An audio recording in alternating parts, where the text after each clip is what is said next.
السلام علیکم جی، امید کرتے ہیں آپ سب لوگ خیریت سے ہوں گے۔ میں ہوں، میرے ساتھ سبین ہے، اور ہم لوگ آپ سے درخواست کرتے ہیں کہ ہمارا چینل سبسکرائب کریں۔ آج سے روزانہ کی بنیاد پر ہم رات کو 8 بجے آپ لوگوں سے ملاقات ہوگی، اور ہمارا جو ٹاپک ہوگا وہ بین الاقوامی ہوگا۔ جیسے آپ مشرق وسطیٰ میں اس وقت جو بھی کشیدگی چل رہی ہے اس پر بات کریں گے، اور اسی سے ریلیٹڈ انٹرنیشنل جو بھی کوئی ایشو ہوگا تو اس پر میں اور سبین آپ سے روزانہ رات کو 8 بجے جو ہے وہ ملاقات کریں گے۔ سب سے پہلے سبین ویلکم کرتی ہوں میں آپ کو، اور آڈینس سے تو میں نے گزارش کر ہی دی ہے کہ ہم لوگ کے چینل سبسکرائب کریں۔ دوسرا، مشرق وسطیٰ میں جو کشیدگی چل رہی ہے، آج سے ہم چونکہ اس کام کا آغاز کرنے جا رہے ہیں، رات کو 8 بجے ہم اس ٹاپک پہ شروع کریں، کیونکہ اس وقت آپ دیکھ رہے ہیں کہ کافی عرصے سے ہم دیکھ رہے ہیں کہ مشرق وسطیٰ کے جو حالات ہیں وہ سنبھلنے نہیں ہو رہے ہیں۔ بالکل اور ایسا ہے۔ اس وقت بھی دیکھیے ٹاک سے لے کر اسلام آباد ٹاکس ہوئی ہیں، پھر دوسرا فیز آیا، اسٹل ابھی تک جو ہے وہ چیزیں پائپ لائن میں ہے۔ سب سے پہلے تو میں آپ کو خوش آمدید کہتی ہوں۔ تھینک یو سو مچ ابرین، اور جو آپ نے بات کی ہے بین الاقوامی سطح پر، یہ ہمیں 2 ایک ہفتے پہلے جب مذاکرات کا دوسرا دور اسلام آباد میں نہیں ہوا تھا تو جو تاثر گیا تھا وہ یہ گیا تھا کہ جی تیسرا جو دور ہے وہ اسلام آباد میں نہیں ہوگا، تیسرا دور ہوگا ہی نہیں، سرے سے نہیں ہوگا، اور بالکل ایک نئی جنگ چھڑ گئی۔ لیکن اس میں اچھی چیز ابھی ابرین بھی جو ہے وہ خبر دیں گی، لیکن ایک اچھی چیز جو سننے میں آ رہا ہے وہ یہ آ رہا ہے کہ جو ہے وہ مذاکرات پاکستان میں ہی ہوں گے، تیسرا دور بھی پاکستان میں ہوگا، اور وہ ممکنہ طور پر بڑی عید سے پہلے یا بڑی عید کے بعد کسی بھی وقت میں مذاکرات کا تیسرا دور ہے وہ ہو سکتا ہے۔ بہرحال امرین آپ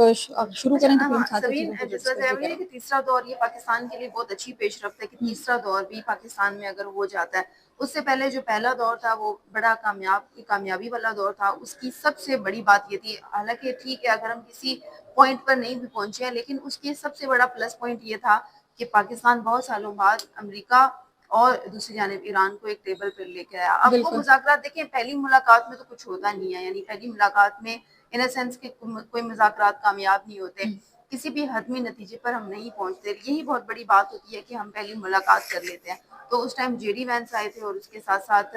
جو ایران کے ہیں وہ بھی آگے تھے، تو عباس ایک ٹیبل کراچی ہے عباس عراقچی ایک ٹیبل پر ایٹ لیسٹ دونوں آگے، تو یہ پاکستان کی سفارتی سطح پر بہت بڑی کامیابی تھی۔ کامیابی ہے۔ پھر ہم نے دیکھا اسلام آباد میں مختلف تیاریاں کی گئی، ایک پلیٹ فارم رکھا گیا کہ جی یہاں پر اسلام آباد ٹاکس ہم کرائیں گے، کنونشن سینٹر میں پراپر ایک سیٹ اپ کیا گیا، میڈیا فیسلٹیز دی گئی، انٹرنیشنل جرنلسٹ ہر ملک سے، یو کے سے، ایون یو ایس اے سے خاص جو جرنلسٹ تھے وہ آئے، اور اس کے علاوہ ڈیلیگیشن میں دیگر بھی لوگ جس میں ماہرین شامل تھے یس وہ شخصیات آئیں، کیونکہ معاملات ایسے تھے تو وہ تمام چیزیں ڈسکس کرنی تھی۔ بیسکلی اب دیکھیں تو معاملات کس طرف جا رہے ہیں اس پر بات کریں گے، لیکن سب سے پہلے سبین یہ جو کہانی شروع ہوئی ہے آبنائے حرمس۔ آپ نہ ہاں آبنائے حرمس ایک بہت ہی سینسٹیو ایریا اس کو کہہ لیں گے۔ اب اس سے پہلے تو کسی کو بھی نہیں پتا تھا، جب چیزیں نارمل تھی تو کسی کو نہیں پتا تھا آبنائے حرمس کو کیا ہے، بالکل کسی کو بالکل درگاہ کا نام ہے، کسی کو نہیں پتا تھا تیل پہنچتا ہے تو کس راستے سے پہنچتا ہے۔ تو اب یہ چیزیں تمام جو ہے وہ کھل کر سامنے آئی ہیں، کیونکہ آبنائے حرمس کا جو معاملہ ہے ایک دکھتی رگ اسے میں کہوں گی، کیونکہ وہ گزرگاہ جاتی ہے، ایران کے پاس کنٹرول ہے، اور وہیں سے گزرگاہ جاتی ہے، تو ایران کے پاس یہ آخری ہتھیار تھا کہ وہ اسے استعمال کرتا، اور بڑا ہی اسٹرانگ ہتھیار انہوں نے استعمال کیا ہے۔ یہاں پر آ کر امریکہ کو گھٹنے ٹیکنے پڑے، کیونکہ آبنائے حرمس سے تیل کی ترسیل ہونی ہے، تیل کی بڑی مارکیٹ ہے وہاں پر، اور ایران اگر ایران کے پاس کنٹرول نہ ہوتا تو آج ایران جتنی تیسری قوت بن کر سامنے آیا تو یہ نہ ہو رہا ہوتا۔ تو اب سبین جس طرح کے معاملات چل رہے ہیں، آبنائے حرمس ابھی بھی مکمل طور پر کھلا نہیں ہے، لیکن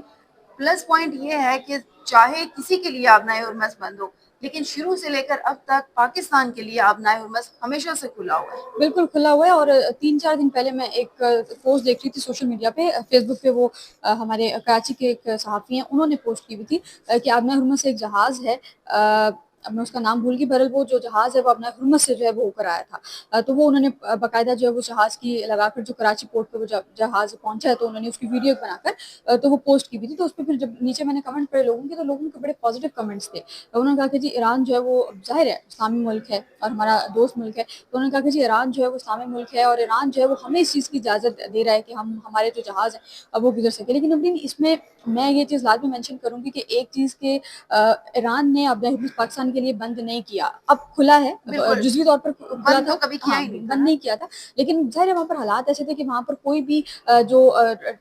ٹریڈر ہے اگر وہ اپنی کوئی چیز بھجوا رہا تھا تو ظاہر ہے بھجوانے سے پہلے لوگ جو ہیں وہ سوچتے ہیں، لیکن اس میں پاکستانی جو گورنمنٹ ہے اس نے آبنائے حرمس کھلا ہو یا بند ہو، اس نے یہ قسم اٹھائی ہوئی ہے کہ پاکستانی جو عوام ہے اس پر جو پیٹرول مصنوعات ہیں ان کا بم گرانا ہے، اور جو پیٹرول ہے وہ مہنگے سے مہنگا اور کرنا اس ہے وقت ابھی. پاکستان کے اندر لگ رہا ایسے ہے کہ جیسے اصلی جنگ تو پاکستان میں چل رہی ہے. اور ابھی اگر آپ کو یاد ہو تو ابھی پیٹرول مہنگا ہوا تھا پچھلے ہفتے، جو ہے وہ میرا خیال ہے 43 روپیز مہنگا ہوا تھا، اور اس ہفتے دوبارہ اطلاعات ہیں کہ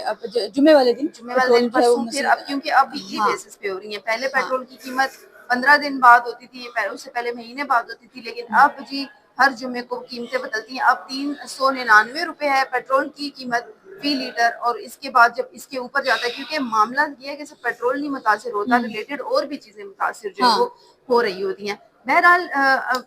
جو ہے وہ آگے بڑھتے ہیں ویڈیو میں. اور اب آپ کو پتہ ہے کہ جو ابنائے حرمز والا معاملہ ہے، عراق جو ہے وہ دوسرا ایسا ملک ہے جو تیل کی پیداوار اس کے پاس ہے، اور وہ بھی جو ہے وہ فروخت کرنے والوں میں شامل ہے، یعنی اس کے بھی کئی خریدار ہیں اور اس کے بھی جہاز وہاں سے گزرتے ہیں. تو اچھی خبر یہ ہے کہ عراق نے آبنائے حرمز سے آنے والے جو خریدار ہیں ان کے لیے اپنے خام تیل پر غیر معمولی رعایت کا اعلان کیا ہے. میرے خیال سے مشرق وسطیٰ میں جہاں اتنی بڑی افراتفری چل رہی ہے، ایسے موقع پر رعایت کا اعلان کرنا میں سمجھتی ہوں کہ عراق کا یہ بڑے دل کا مظاہرہ ہے. اور انہوں نے یہ بھی بتایا کہ جی وہ یہ رعایت خاص طور پر اس خام تیل پر دیں گے جس کی ترسیل آبنائے حرمز کے ذریعے کی جائے گی، ان پر وہ رعایت دیں گے. پھر ساتھ ساتھ انہوں نے کہا کہ 3 مئی کے نوٹس کیا تھا، انہوں نے بتایا کہ لوڈ ہونے والے بسرا میڈیم خام تیل پر $33.40 فی بیرل تک رعایت دی جا رہی ہے، جبکہ 11 سے 31 مئی کے درمیان یہ رعایت $26 فی بیرل ہوگی. یہ بہت اچھی اور بڑی رعایت ہے، یعنی کہ جو بھی آبنائے حرمز سے گزرے گا جہاز اس کے لیے رعایت کی گئی ہے. اور میں سمجھتی ہوں کہ بہت خوش آئند بات ہے، کیونکہ مشرق وسطیٰ میں جو کشیدگی چل رہی ہے، ایسے میں اگر یہ رعایت دی جاتی ہے تو جو باقی ممالک ہیں ان کے لیے آسانی بھی ہوگی. لیکن پاکستان کے لیے تو پہلے بھی رعایت تھی، اگر پاکستان اس چیز پر وہ کرے تو میرے خیال سے یہ بہتر ہوگا. اب ویڈیو کے اختتام کی طرف بڑھتے ہیں، اور آخر میں یہ جو سبین مذاکرات کی بات ہو رہی ہے، ابھی بھی اس ٹائم عرب ٹی وی نے یہ دعویٰ کیا ہے کہ پاکستان، ایران اور جو تیسرا ہمارا ملک ہے واشنگٹن، امریکہ تہران، اور تیسرا امریکہ اسرائیل. اسرائیل نہیں،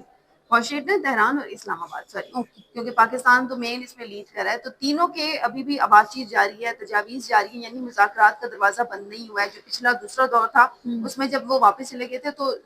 تاثر یہ دیا جا رہا تھا کہ فی الحال خاموشی ہے، لیکن خاموشی نہیں ہے. ابھی بھی تینوں ممالک کے درمیان تجاویز کا تبادلہ چل رہا ہے، ٹاکس جاری ہیں، لیکن وہ ٹاکس کسی اور طریقے سے چل رہی ہیں. اور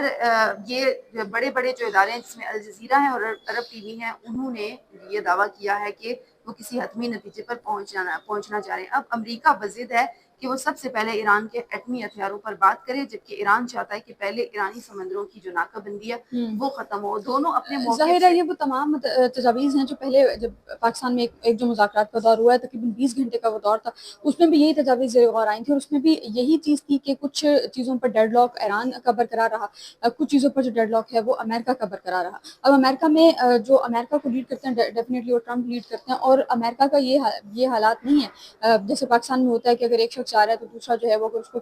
کوئی تجویز دے کے بھیج رہا ہے یا اگر اسے مشورہ کر رہا ہے تو جو دوسرے کی دل کرے وہی کرے گا، جو ٹرمپ کہیں گے وہی کریں گے. ایسا تو ہی ہے. اطلاعات ہیں کہ جے ڈی وینس جو ہیں وہ جب باہر نکلے تھے تو انہوں نے ٹرمپ کو، ظاہر ہے ٹرمپ کو ایک ایک سیکنڈ کی اپڈیٹ وہ دے رہے تھے مذاکرات کے حوالے سے،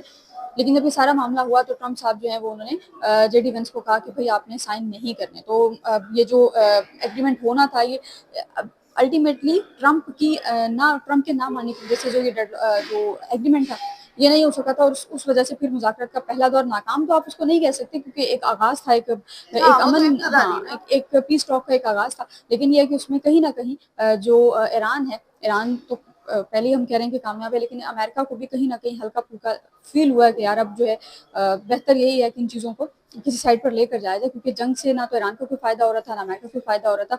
انفیکٹ جو پاکستانی عوام ہے وہ زیادہ پس رہی تھی، اور جو پاکستانی عوام ہے اس کو زیادہ نقصان جو ہے وہ پاکستانی تمام عوام تو ابھی بھی ہیلتھی سیریس بھی. ویڈیو کا اختتام کریں گے، ہاں. اور جانے سے پہلے ایک اور جو بڑی خبر ہے وہ یہ ہے کہ یہ جتنی بھی مشرقی وسطیٰ میں چل رہی ہے کشیدگی اور ایران کو گھٹنے ٹیکنے پر مجبور کرنے کے لیے کہا جا رہا ہے، تاثر دیا جا رہا ہے کہ ہو سکتا ہے ایران اور